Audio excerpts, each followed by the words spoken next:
La région polaire, recouverte de glace, fond chaque jour avec la hausse des températures mondiales. La survie de nombreux pays insulaires et en développement est menacée. Cependant, les nations militairement avancées pourraient y voir l'occasion de prélever 13% du pétrole brut mondial dans l'océan Arctique.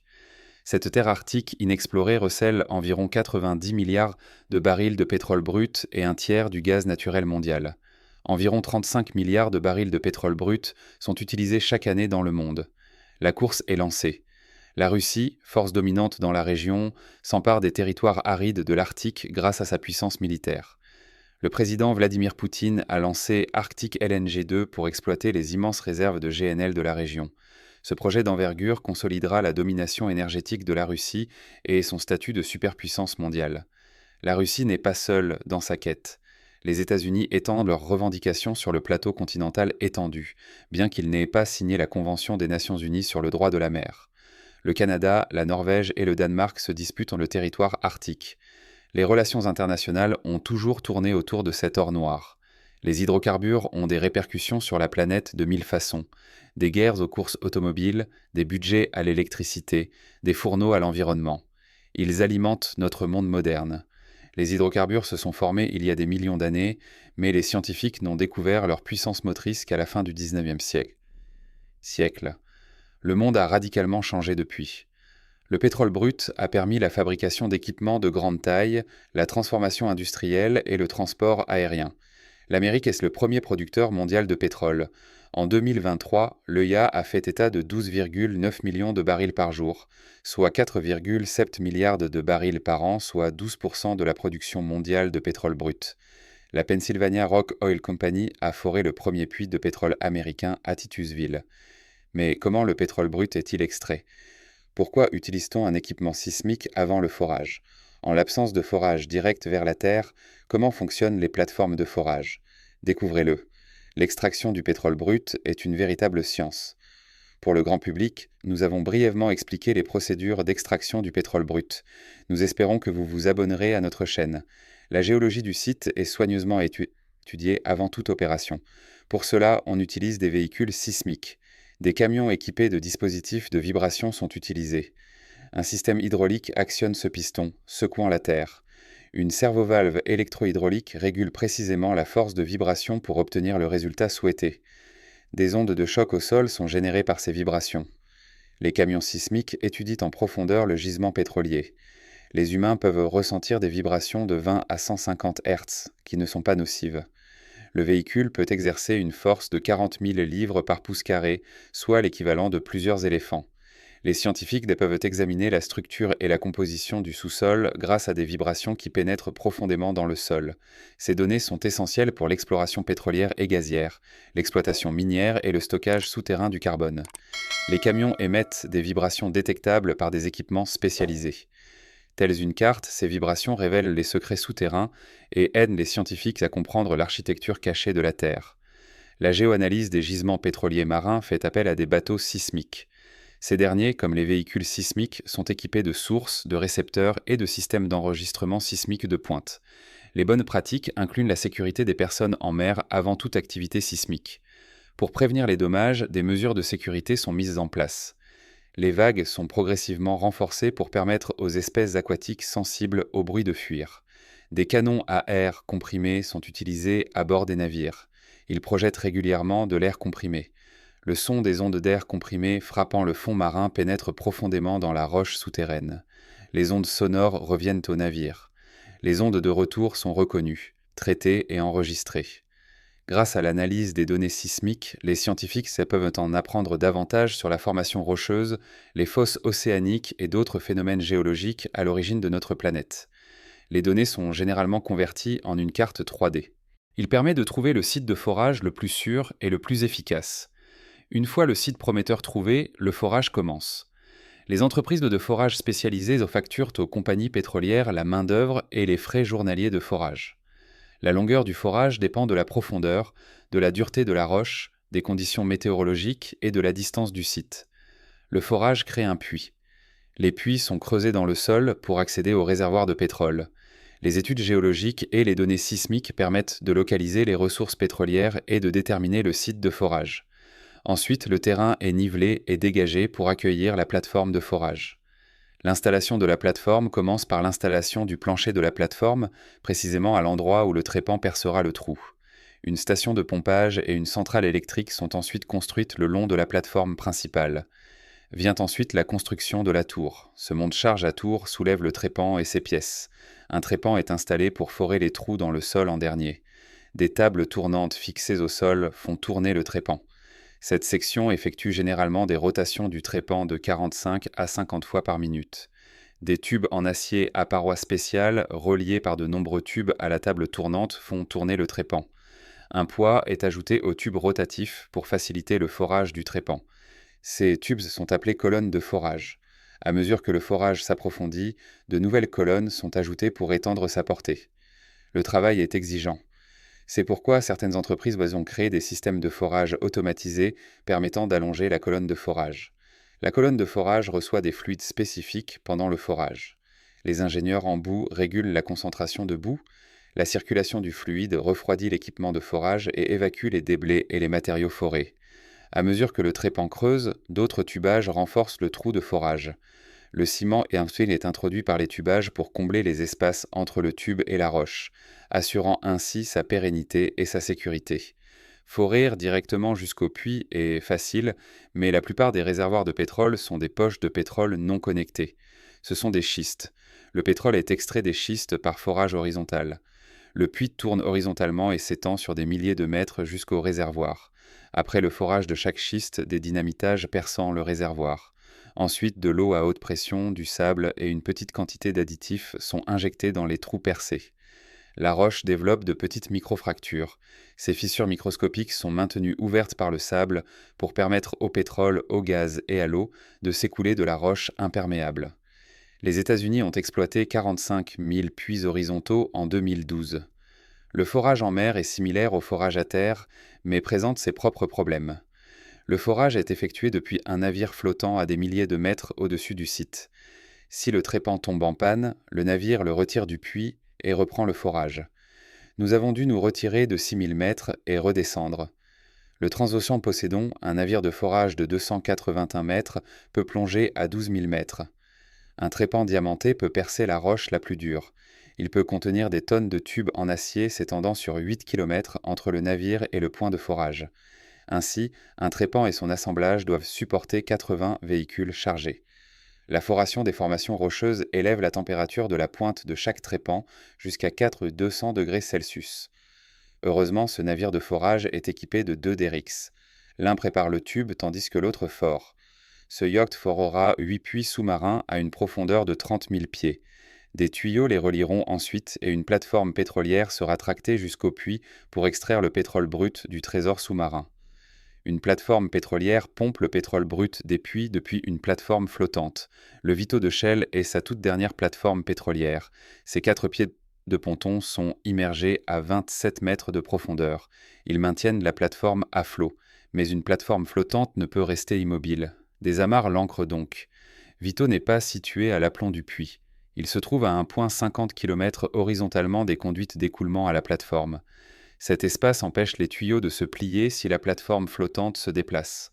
Connecter le tuyau au réseau de puits sous-marins et à la plateforme flottante est difficile. Une manipulation délicate et sans erreur est requise.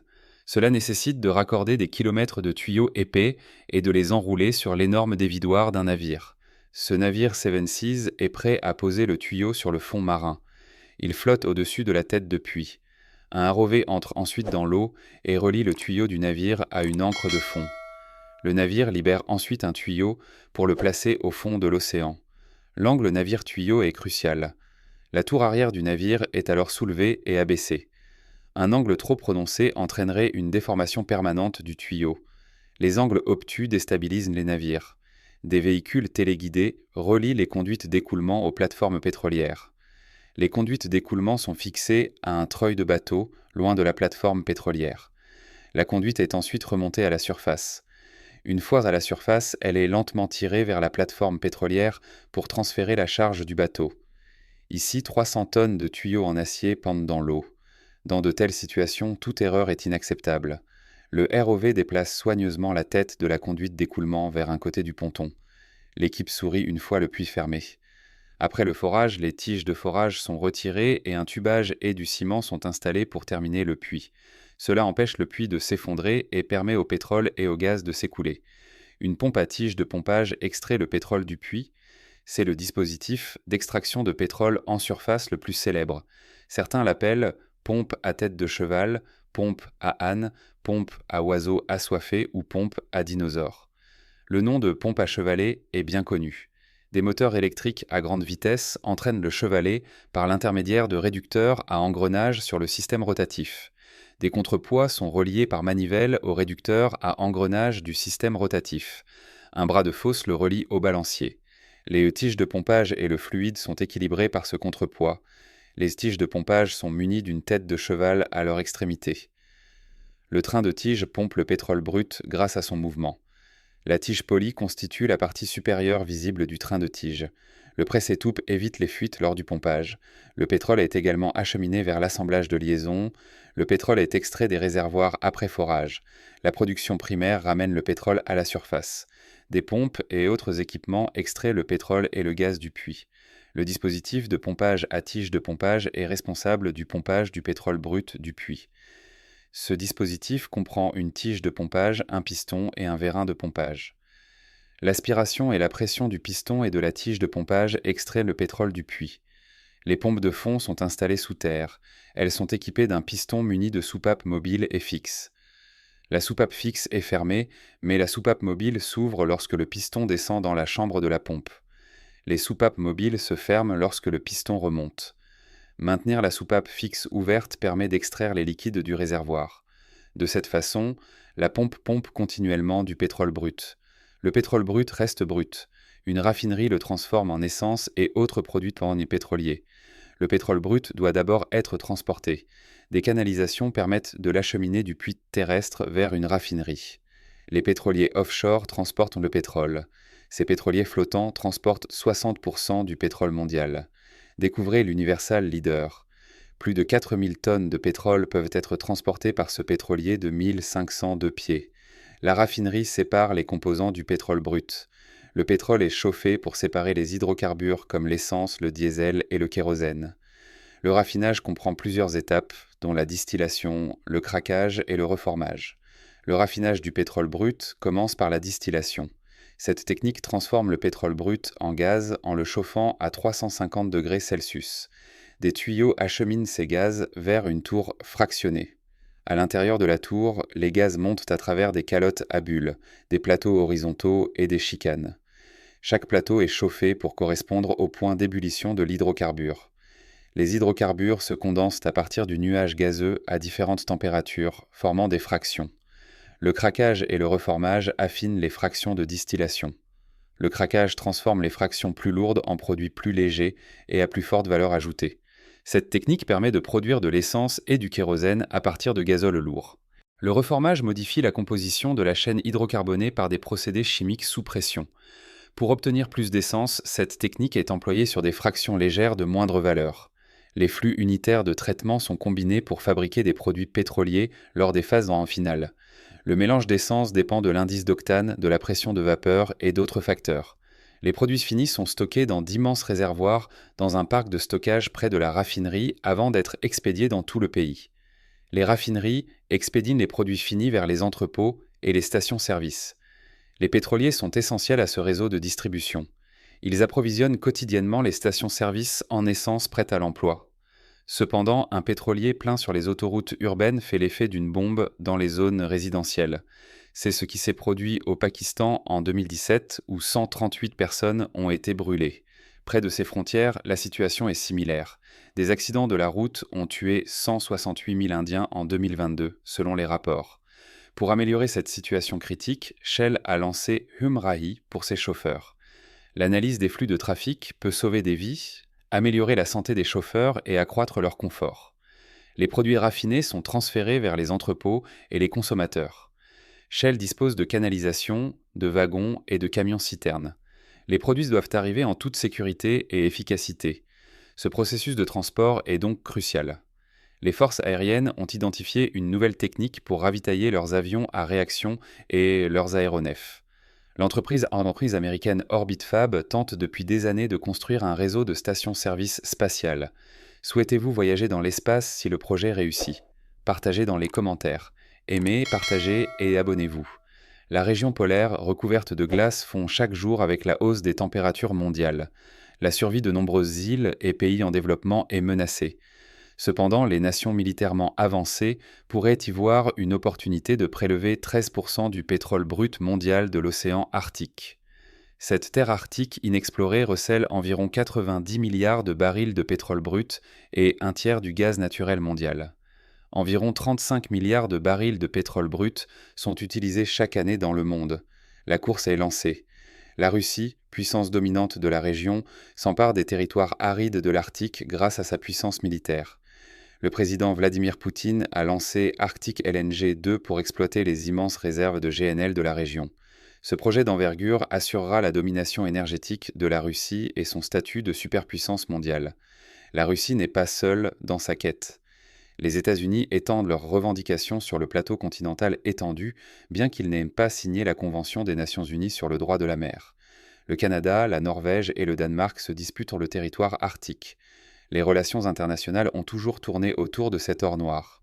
Les hydrocarbures ont un impact mondial considérable, des guerres aux courses automobiles, des budgets à l'énergie électrique, des fourneaux aux impacts environnementaux. Ils alimentent notre monde moderne.